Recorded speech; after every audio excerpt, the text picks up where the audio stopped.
우리 계속해서 수련의 이제 주제를 살펴보면서 말씀을 나누고 있습니다. 수련의 주제가 더 원입니다. 한 몸 공동체에 대한 이야기를 하려고 하는 겁니다. 이 코로나 시간이 이제 길어지면서 이 공동체성이 약화되어 있는 이 시점에서 정말 공동체가 무엇이냐, 한 몸 공동체가 무엇이냐 하는 것을 살펴보는 겁니다. 특별히 무엇이 하나여야 하는가라고 하는 그 질문에 답을 찾아가려고 합니다.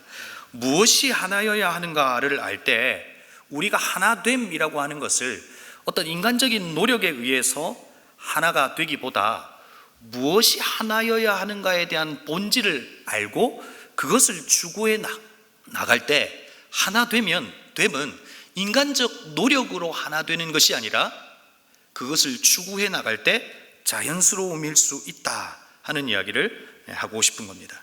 그런데 여러분, 지금은 이 시대에는 하나됨을 이야기하는 것이 좀 어울리지가 않습니다. 요즘에는 하나됨을 이야기하는 것이 이 시대의 풍조 속에서 좀 어울리지 않다는 생각을 합니다. 왜냐하면 개인의 이 개성이 너무나 중시되고 있기 때문에 그렇습니다. 그런 면에서 여러분 보면 우리나라는 어때요? 어떤 면에서는 어떤 부분에서는 하나가 잘 되는 것 같고요, 또 어떤 부분에서는 하나 되기 힘든 부분들이 우리 가운데 있는 것 같다 하는 생각을 해봐요. 우리는 서로가 하나의 동질감을 가지고 그곳에서 벗어나는 것을 싫어합니다. 그렇죠? 우리가 한 공동체로 하나로 묶여져 있는 그곳에서 떨어져 나가는 것을 싫어해요. 그래서 우리는 엄청난 노력과 에너지를 통해서 그 속으로 들어오려고 애쓰는 모습을 보게 되죠. 그 한 예가 어떤 거예요? 지금은 그렇지 않은 것 같은데 한 10년 전쯤에 이제 중학교, 고등학교를 가면 전부 아이들이 겨울에는 똑같은 옷을 입고 있었어요. 그렇죠? 그 노스페이스 옷을 입고 있는 거죠. 근데 여러분, 그 노스페이스에도 등급이 있는 거 아세요? 그러니까 좀 노는 애들은 요거 입고, 그렇지 않은 애들은 이제 맨 마지막 거 이렇게 입고 그랬어요. 제가 실제 그때 중고등부를 하러 갈 때 한 친구가 운동화를 샀는데 학교 그 운동화를 신고 가지 못한다는 거예요. 왜 그랬냐고 물었더니 나이키에 보면 그 운동화에 이제 뭐 시리얼 넘버 같은 거 있잖아요. 그러니까 종류가 있잖아요. 그러니까 그 학교에서 일진들이 신을 수 있는 신발이 있고 그렇지 못한 사람들이 신는 신발의 등급이 나뉘어져 있다는 거예요. 여러분은 경험해 보셨어요? 아닌가 봐요. 이 동네는 좀 달랐나 봐요. 아무튼 그렇더라고요. 그래서 여러분, 막 등골 브레이크, 막 그것을 그 동질감 속으로 들어가기 위해서 비싼 이 옷을 사기 위해서 엄마 아빠의 등골을 브레이크 한다 그래서 뭐 등골 브레이크 이렇게 부르기도 했던 것 같아요. 근데 이제 시간이 지나니까 이제 노스페이스에서 뭘로 바뀌었어요? 잘 모르시죠, 여러분? 몽클레르로 바뀌었어요. 전부 그것만 입고 다니는 거죠. 그러니까 어떤 한 동질감 속으로 들어가기 위한 애씀이 있는 거죠. 주류가 하고 있는 그 속으로 들어가려고 하는 애씀이 우리의 민족성 가운데 있는 것을 봐요. 그런 의미에서는 하나 되는 것 같다 하는 생각을 하긴 하지만 실질적으로 하나 되는 것이 사실상 어렵죠. 그런데 지금은 많은 부분에서 바뀐 것 같아요. 개인의 개별성과 다양성이 존중되는 시대인 것 같아요. 여러분, 교회도 마찬가지예요. 무엇이 하나여야 하는가라고 하는 것을 지금 우리가 답을 찾아가고 있지만, 여러분, 여기에서 이야기하고 있는 무엇이 하나여야 하냐고 할 때 그 질문의 답은 무엇이냐는 거예요. 우리의 교회의 모든 구성원은 똑같은 색깔과 똑같은 모습을 하고 신앙생활 하자, 그런 걸까요? 네, 그런 의미가 아니라는 거예요. 무엇이 하나여야 하는가? 분명 본질상 하나여야 하는 것은 교회가 계속해서 추구해 나가야 되고, 그리고 교회가 가지고 있는 다양성을 추구해 나갈 때 이 우주적 교회, 이 땅에 있는 교회들이 그 교회의 다양성을 추구해 나갈 때 오히려 이 땅에 있는 교회가 아름답게 세워질 수 있다는 거예요. 교회는 획일화될 수 없다. 그러나 하나여야 하는 것이 있다 하는 거죠. 그런데 제가 이렇게 곰곰이 이렇게 보니까요, 하나됨의 인식이 시대를 따라 변화하고 있는데, 이 음악을 듣는 것을 보면 그 변화를 좀 더 쉽게 이해할 수 있는 것 같아요. 한번 PPT를 주실까요? 제가 이제 한번 칼럼을 쓴 적이 있는데, 이런 칼럼의 제목이 이거였어요. 스피커 앞에 선 세대에서 이어폰을 낀 세대로. 무슨 말이냐면, 여러분 예전에 여름 수련회가 되면 수련회에 모이는 그 대학생들, 청년들의 인원이 막 10,000명 단위로 넘어갔어요. 그래서 그 큰 스피커 앞에서 막 비를 맞으면서 막 집회를 하고 뜨겁게 예배를 드리고 막 그러면서 모두가 그 스피커에서 흘러나오는 그 말씀을 들으면서 세워져 갔어요. 근데 지금은 실제 선교단체들이 수련회를 하면 몇백 명 넘기가 쉽지가 않아요. 물론 인원수가 줄기도 했지만 각자가 다양한 생각들과 이 개별적인 것들로 이렇게 바뀌어져 갔다는 거죠. 그래서 스피커 앞에 선 세대에서 여러분은 이어폰을 낀 세대로 바뀌어진 것 같다는 거죠. 그래서 대중 전체를 움직이는 것이 이전과 다르게 지금은 힘들다는 거예요. 그래서 개별과 개별에게 향하는 사역으로 바뀌어져야 된다는 것이 지금 시대를 이해하는 사역의 방향성인 것 같아요. 자, 그런데 제가 음악을 듣는 것을 이해하다 보면 이 시대가 바뀌어져 간 것을 알 수 있다고 그랬죠. 여러분 1970년대 80년대에 음악은 어디에서 공유됐어요? 여기서 아시는 분들 한 2분 계실 것 같아요. 저도 몰라요. 주로 음악 다방에서 LP판을 틀고 그 LP판에서 들려져 오는 것으로 음악이 공유됐어요. 그렇죠? 아니면 라디오로 그렇게 공유가 되었죠. 그래서 뭐 예전에 계신 분들의 이야기를 들으면 야간 자율학습을 마치고 먼 길을 집을 향해서 걸어가는데 잘 들리지도 않는 그 라디오 소리를 귀 기울이면서 그렇게 갔던, 그래서 자기의 사연을 막 거기에 올리고 뭐 하는 거 있잖아요. 그런 거, 그때 그 시대. 그러니까 음악은 우리는 그때는 그렇게 공유되었다. 자, 그 다음에 1980년대에는 어떻게 음악이 공유되었을까요? 이건 여러분 보신 분들이 우리 가운데 간혹 있을 것 같아요. 리어커에 테이프를 실었어요. 그리고 그걸 팔았어요. 그리고 대부분은 불법으로 이렇게 테이프를 녹음해가지고 팔았어요. 그러니까 저도 기억이 나요. 그 뭐 가요 톱10 이런 거 이제 순위에서 1등부터 20등까지를 쫙 해가지고 그걸 테이프에다가 이제 녹음해가지고 팔고 그랬어요. 그리고 저도 기억나는 게 이제 라디오를 듣다가 제가 듣고 싶고 좋은 이제 노래가 나오면 어때요? 바로 녹음을 딱 눌러가지고 이제 듣죠. 별로 공감이 안 되는 것 같아요. 그런데 그때 진짜 내가 좋아하는 015B의 테이프가 있었는데 그 테이프가 한번 꼬였어요. 그래서 제 기억 속에 그 꼬인 걸 풀어내기 위해서 한 2시간 정도 자르고 붙이고 했던 그 기억이 있어요. 그때는 그랬다. 그런데 여러분 그 당시는 음악이 이와 같이 공유되었다고요. 그래서 당시 리어카 차트라고 해서 고정된 곳에서 음악이 흘려가고 공유되었어요. 그리고 이제 나이트클럽이나 이런 데서 음악을 듣고 그 음악이 공유되는 시대. 그리고 시간이 지나면서 이제 2000년대에 들어오면서 MP3가 발명이 되고 MP3를 듣기 시작하죠.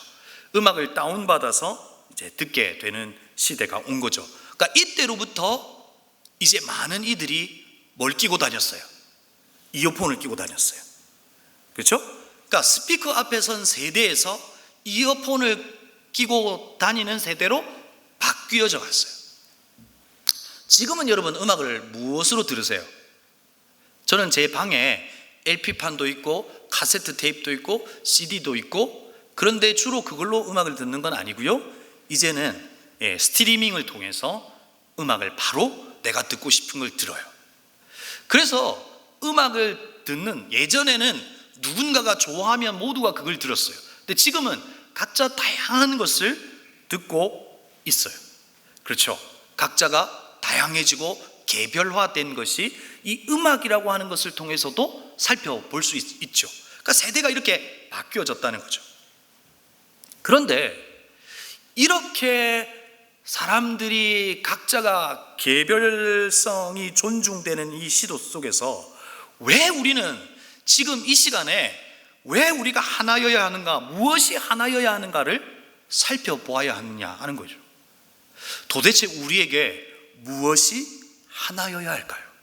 여러분, 이 부분은 여러분 중요한 부분이기에 여러분 정리하셔야 돼요. 여러분, 첫 번째 여러분에게 나누었던 하나여야 하는 것이 무엇이었습니까? 그렇죠? 답해 주셔서 감사합니다. 그렇죠? 첫 번째, 신앙 고백이 하나여야 한다는 겁니다. 한 분 하나님에 대한 고백이 다를 수 없다는 겁니다. 한 분 하나님을 향한 우리의 고백이 다를 수 없다는 거예요. 한 분 하나님에 대한 신앙의 고백은 동일해야 한다는 것이죠. 물론 그분을 느끼고 경험한 것은 다를 수 있지만 그 한 분 하나님에 대한 것이 동일하다는 거예요. 그 하나님의 고백이 우리의 신앙의 태도를 결정하죠. 그렇죠? 예를 들면 이런 거죠. 하나님은 나의 모든 것을 채워주신다라고 이렇게 하나님을 정의하면 어때요? 여러분이 지금 많은 부분에서 부족할지라도 하나님은 채워주시겠다라고 하고 믿음 생활을 하시겠죠. 질병 가운데 있어요. 하나님은 나를 고쳐주시는 분이라고 하는 신앙 고백을 가지고 있다면 질병 가운데서도 주님 날 고쳐주시겠지.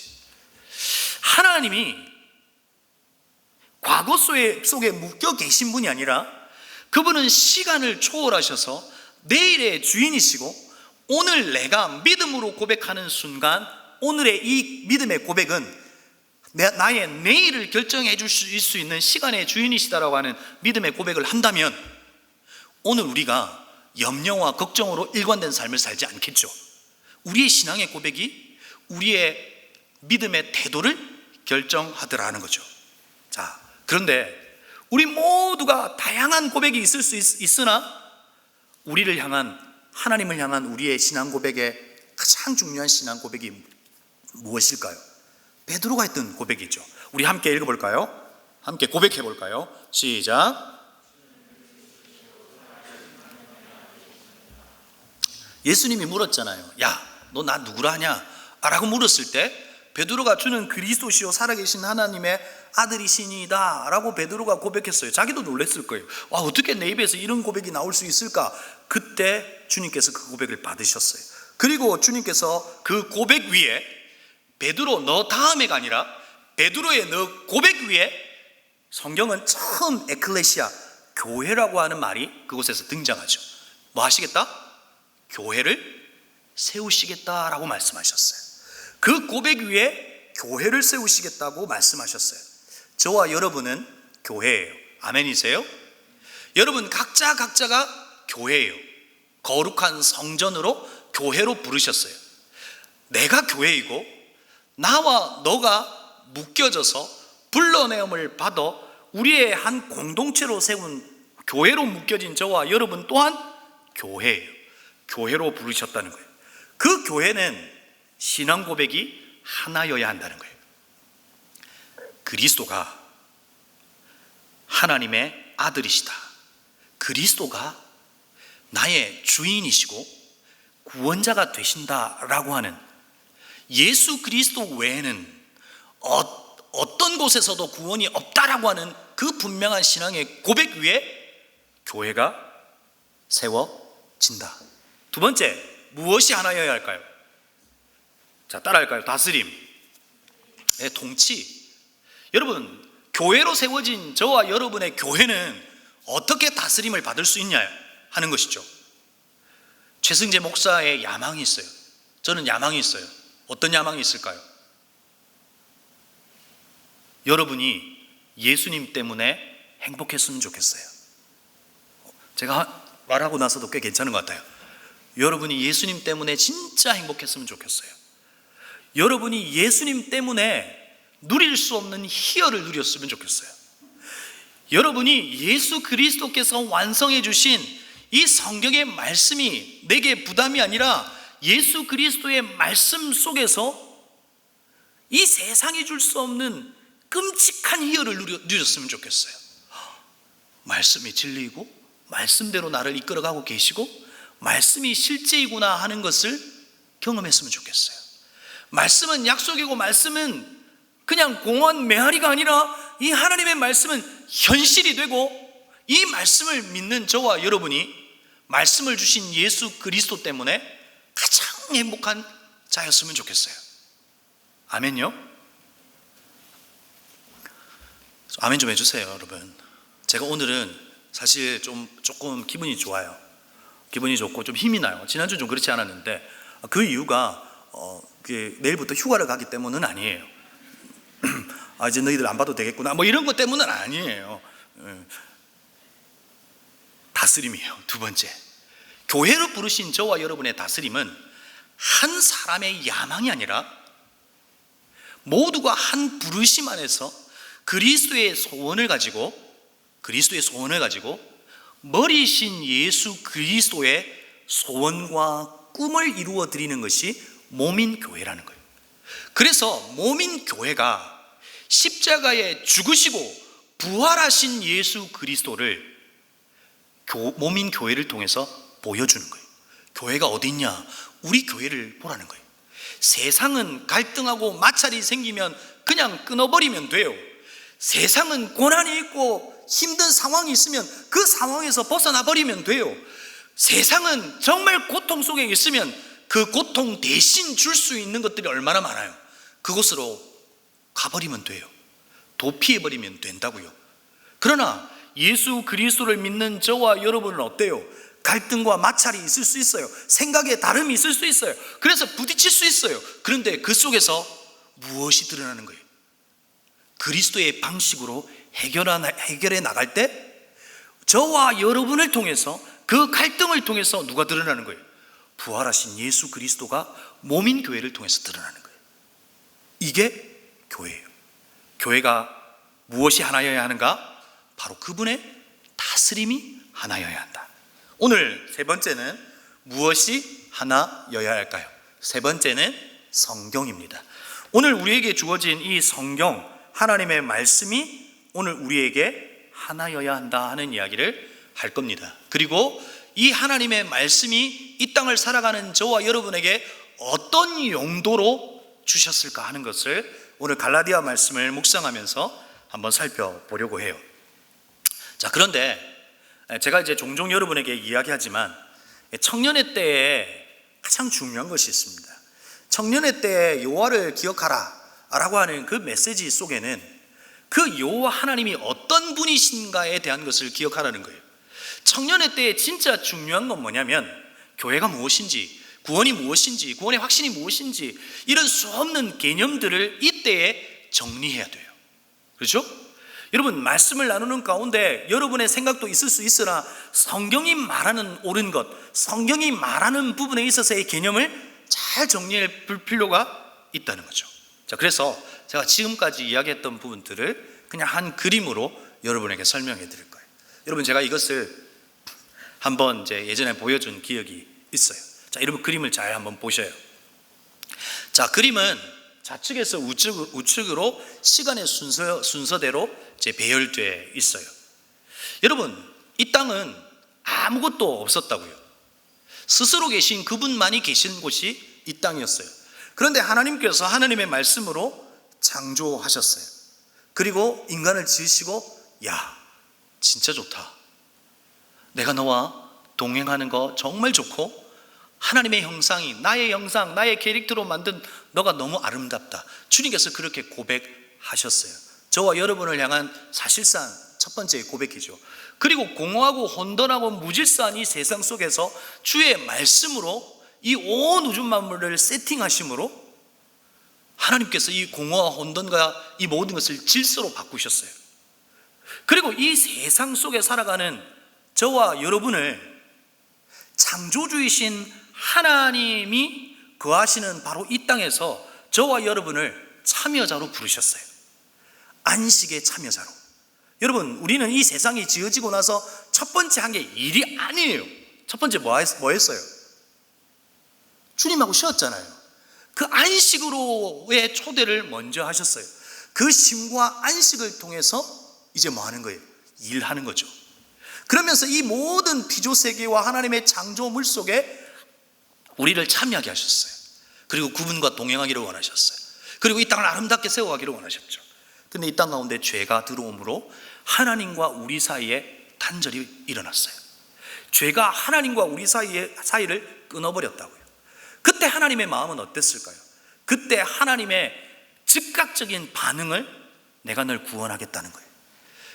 그래서 하나님의 구원의 계획을 성경 속에서 계속해서 말씀하셨어요. 율법을 지켜라 라가 아니라 사실상 이사야 말씀을 통해서 보면 누구의 열심? 하나님의 작정과 하나님의 열심으로 구원하시겠다라고 하나님께서 우리에게 약속해 주셨어요.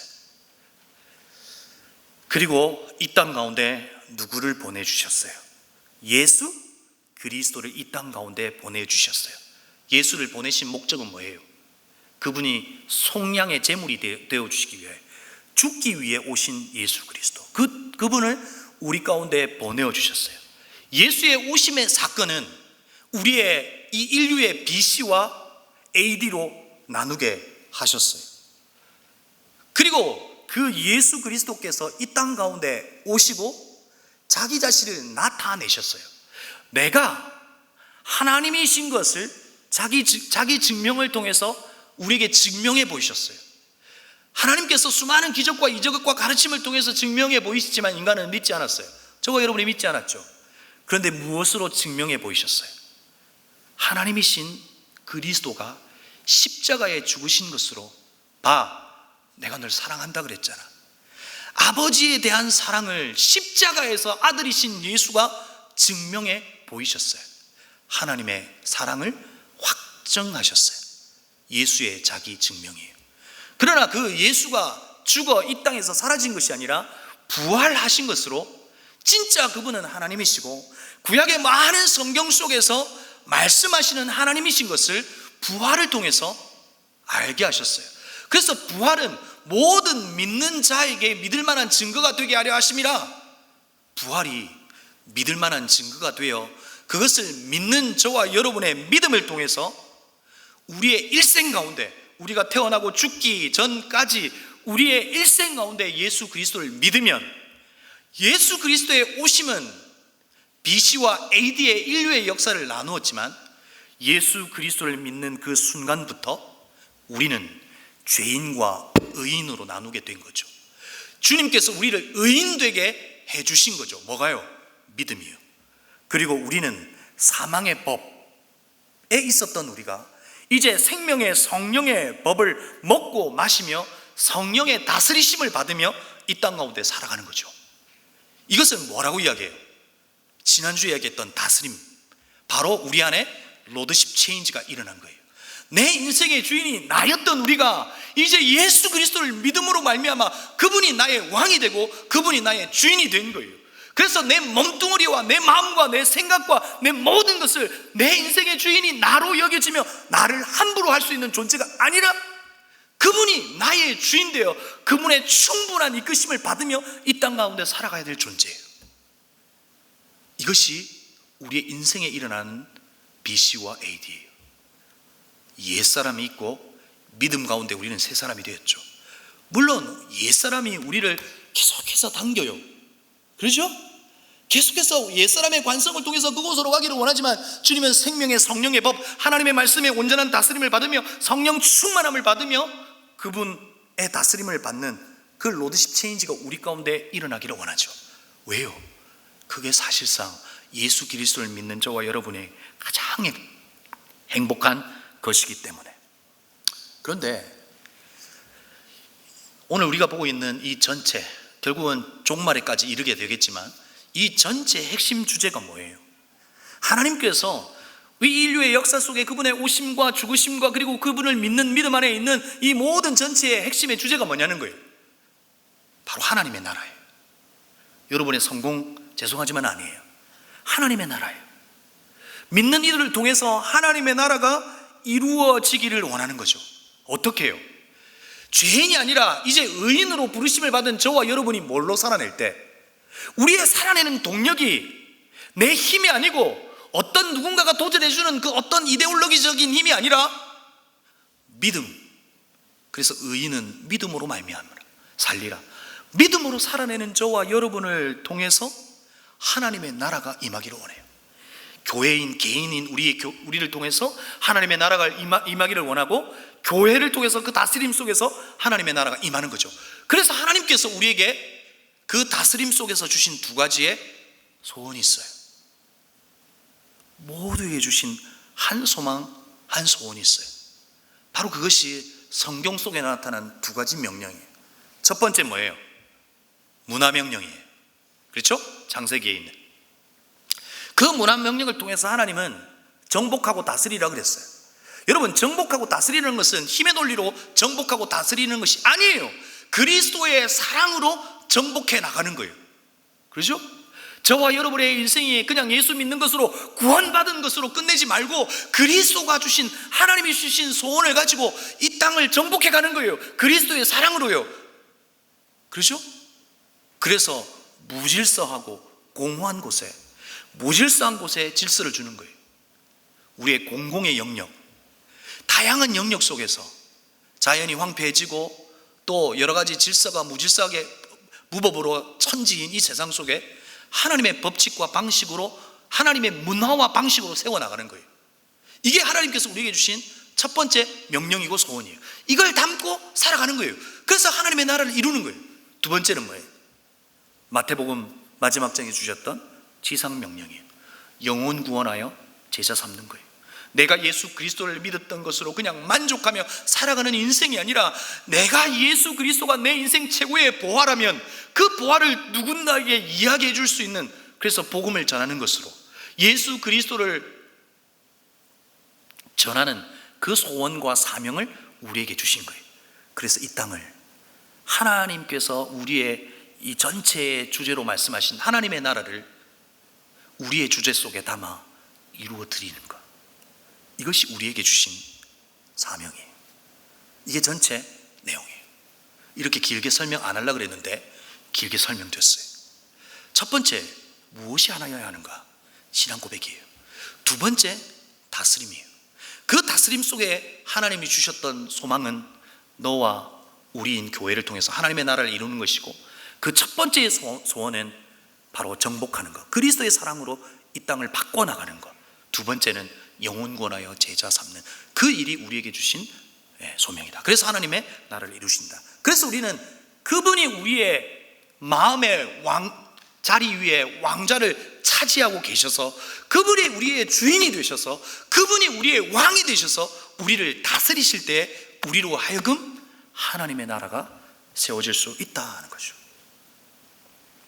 그런데 우리는 알겠는데 우리의 신앙이 흔들리죠.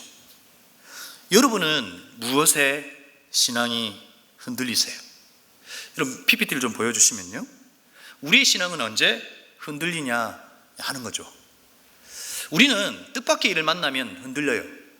그렇죠? 저는 코로나 진짜 싫어요. 코로나를 이렇게 보면 어떤 생각이 드냐면, 얘는 수련회를 따라다니는 것 같아요. 수련회 날짜를 정하면 그 날짜에 항상 피크를 쳐요. 지금의 수치도 그 날짜를 딱 보고 지금 찍어가고 있는 것 같아요. 8만, 9만, 10만. 진짜 싫어요. 코로나는 저의 목회에 완전 방해꾼이에요. 여러분, 우리의 삶에 찾아오는 뜻밖의 일이 우리의 신앙을 흔들어 놓기도 하죠. 갑작스러운 사랑하는 이가 떠날 때 그 뜻밖의 일을 통해서 우리의 신앙이 흔들려요. 내 삶에 찾아온 이 일들을 도저히 해석할 수가 없죠. 그러나 분명한 것은 우리에게 찾아온 뜻밖의 일은 하나님의 뜻 안으로의 초대일 수 있다 하는 이야기를 여러분에게 전하기도 했죠. 이처럼 우리는 하나님의 나라를 세우시기 위한 하나님 아버지의 마음도 소원도 알겠지만 우리의 신앙은 흔들리더라는 거죠. 여러분, 제가 하나님 앞에 얼마 전에 우리 교회에 여러분 기도실이 있습니다. 교회에 조금 일찍 오셔서 다른 데 가지 마시고 기도실에 들렸다 오세요. 기도실에서 좀 기도하고 그렇게 오시는 것도 참 좋겠다 싶어요. 그 기도실을 애용해요. 그 기도실에서 기도해요. 하나님, 왜 이렇게 흔들려요? 마음도 흔들리고 우리 청년들도 흔들려요. 그랬더니 주님께서 주신 마음이 있어요. 야, 원래 흔들리는 거야.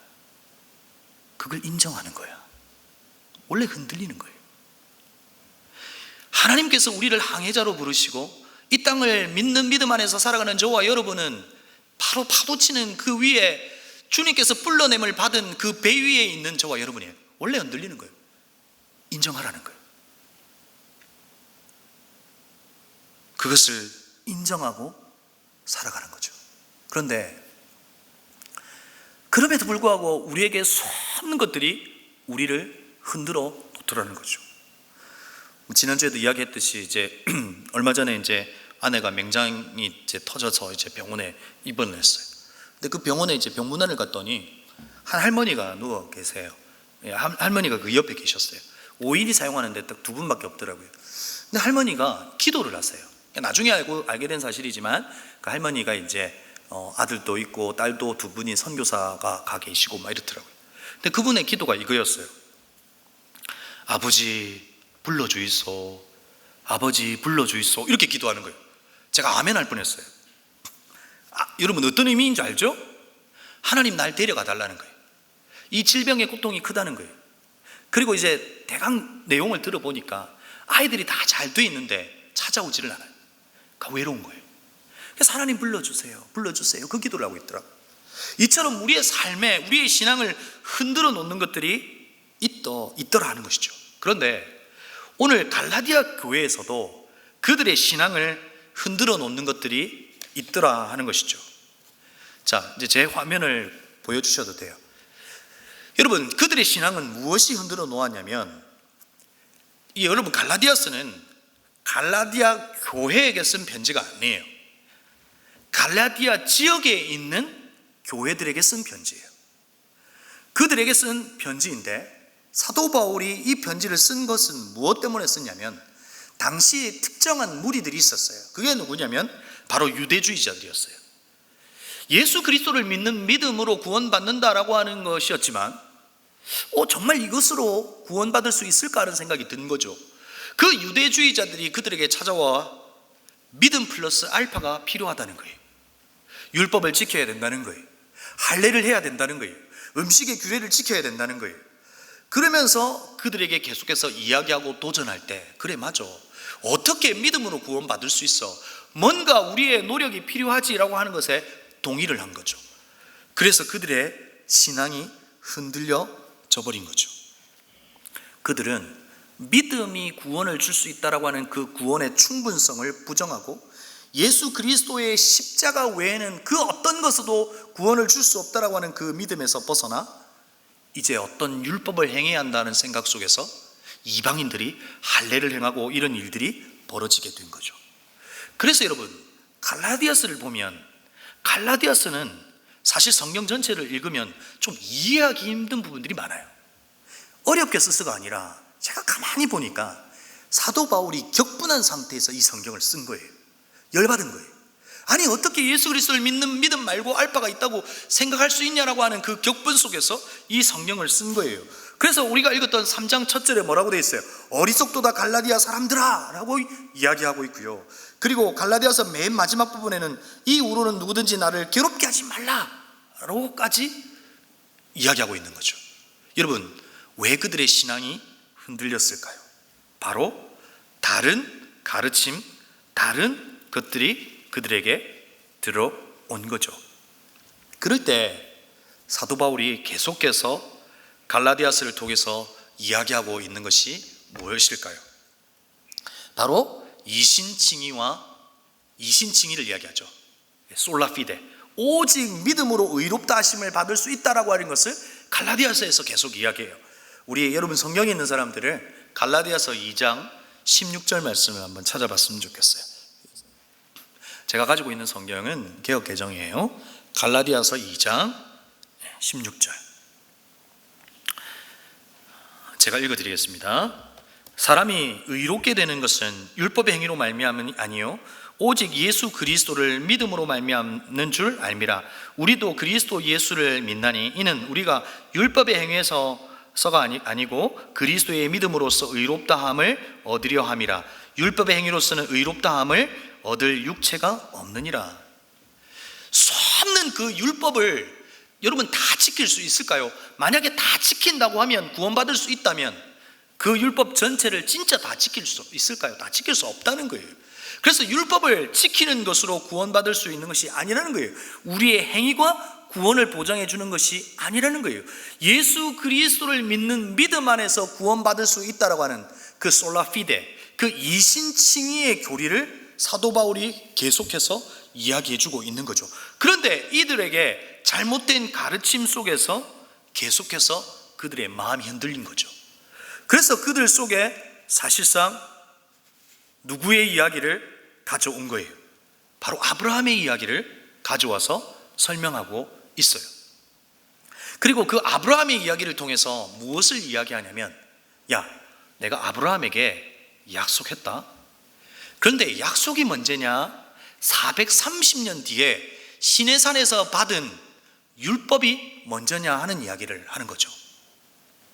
왜냐하면 당시 유대주의자들이 아브라함에게 약속하셨지만, 이 땅에 자손들이 많아질 거라고 하는 것을 약속하셨지만 그 약속은 이루어지지 않지 않았냐라고 이야기를 한 거예요. 그리고 430년 뒤에 율법이 주어지지 않았냐라고 하는 이야기를 할 때, 하나님의 약속은 마치 유언장처럼 약속하셨다면 변치 않는다 하는 이야기를 오늘 우리가 읽었던 본문 속에서 이야기하고 있는 거예요. 그러면서 하나님의 약속은 변치 않고, 하나님께서 후손들에게 라고 성경 속에서 말씀하시지 않고 너의 후손에게 라고 말씀하셨다 하는 부분이 여러분 갈라디아서에 있습니다. 갈라디아서 몇 장이죠? 우리가 읽었던 본문 살아계시죠? 16절이죠. 3장 16절 말씀에서 이야기하죠. 그 말씀 속에서 지금 어떤 창세기 13장의 한 부분을 인용해서 그때 쓰셨던 하나님의 말씀은 자손들에게라고 하는 복수가 아니라 자손에게라고 하는 단수라는 거예요. 그리고 그 자손은 누구냐면 예수 그리스도라는 거예요. 바로 그 예수 그리스도를 통해서 율법이 완성된다라고 하는 것을 오늘 이 본문 속에서 이야기하고 있는 거죠. 그러면서 이 전체 맥락 속에서 뭘 이야기하냐면 율법이 먼저냐 약속이 먼저냐 하는 것을 이야기하는 거예요. 여러분, 율법이 먼저예요, 약속이 먼저예요?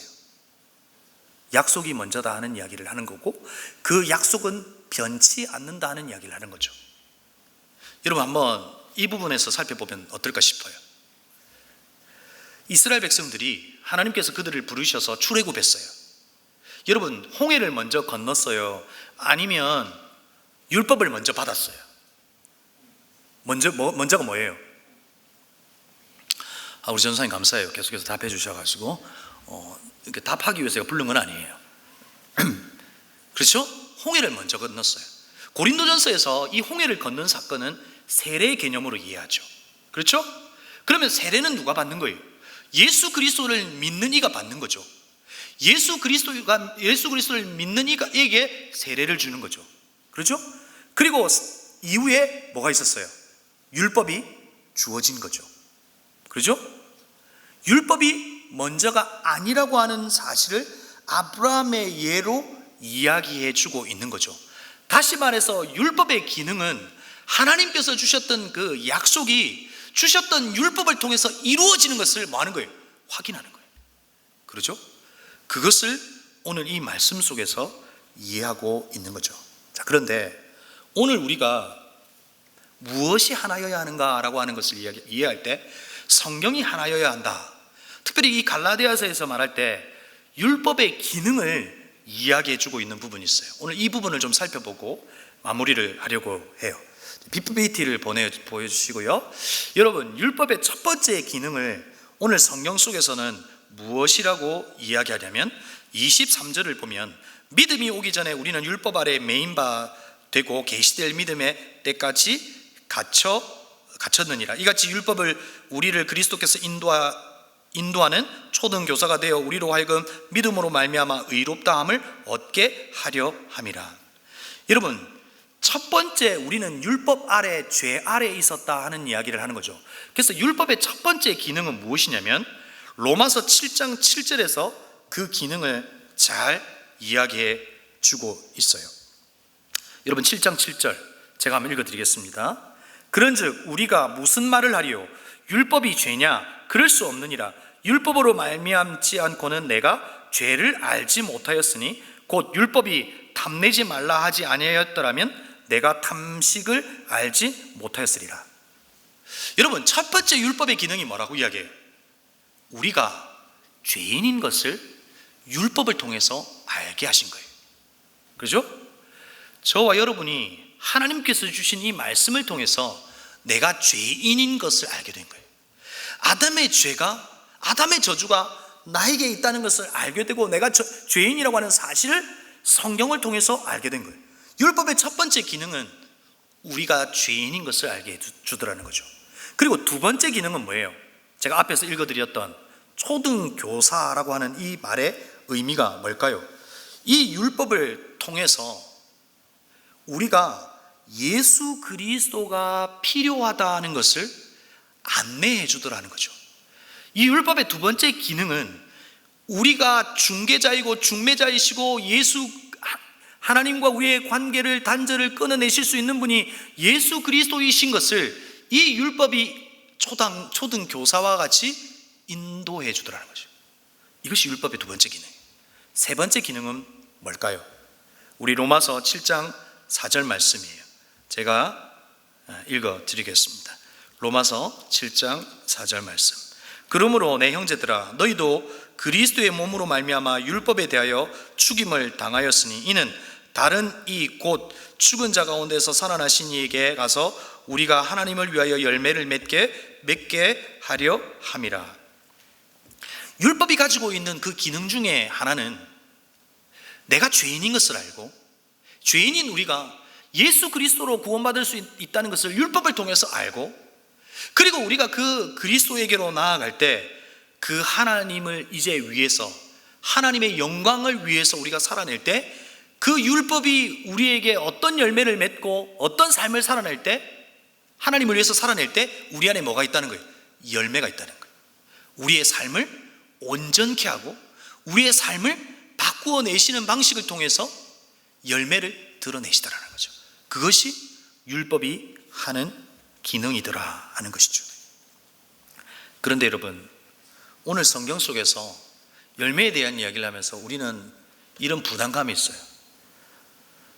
목사님, 알겠다고요. 신앙 고백도 하나 해야 되고, 그리고 그분의 다스림을 받아야 되고, 그분의 다스림을 받는 것 가운데 성경이 하나여야 하고, 성경의 가르침을 따라 우리가 죄인인 것을 알고, 그리고 우리 죄인이 예수 그리스도 때문에 구원받는 것도 알겠고, 그리고 그분을 믿고 그 율법을 믿는 믿음 안에서 우리 안에 열매가 있어야 되는 것도 알겠어요. 그런데 어떻게 그렇게 고단한 인생을 살 수 있어요? 어떻게 그렇게 열매를 보이며 열매를 나타내며 살아가는 삶을 살 수 있냐고 물어볼 수 있어요. 여러분, 우리가 구원을 어떻게 받았어요? 율법을 통해서가 아니라 우리의 노력을 통해서가 아니라는 것을 알았어요. 오직 은혜로 받았다는 건 알죠. 그래서 우리가 그분을 닮아가고 우리의 삶을 통해서 하나님의 열매로 나타나는 그 삶은 우리의 노력으로도 또한 될 수 없다는 거예요. 우리가 유일하게 할 수 있는 것이 무엇이에요?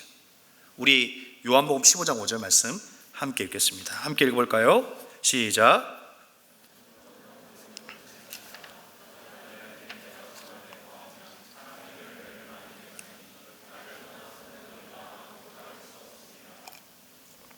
야, 내가 성경을 통해서 너에게 말씀해 줬지?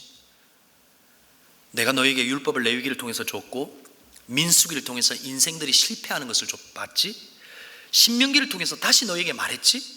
그럼에도 불구하고 너희들은 실패했지? 실패한 너희들이 율법을 통해서 구원받을 수 없다는 건 너희들 알았지?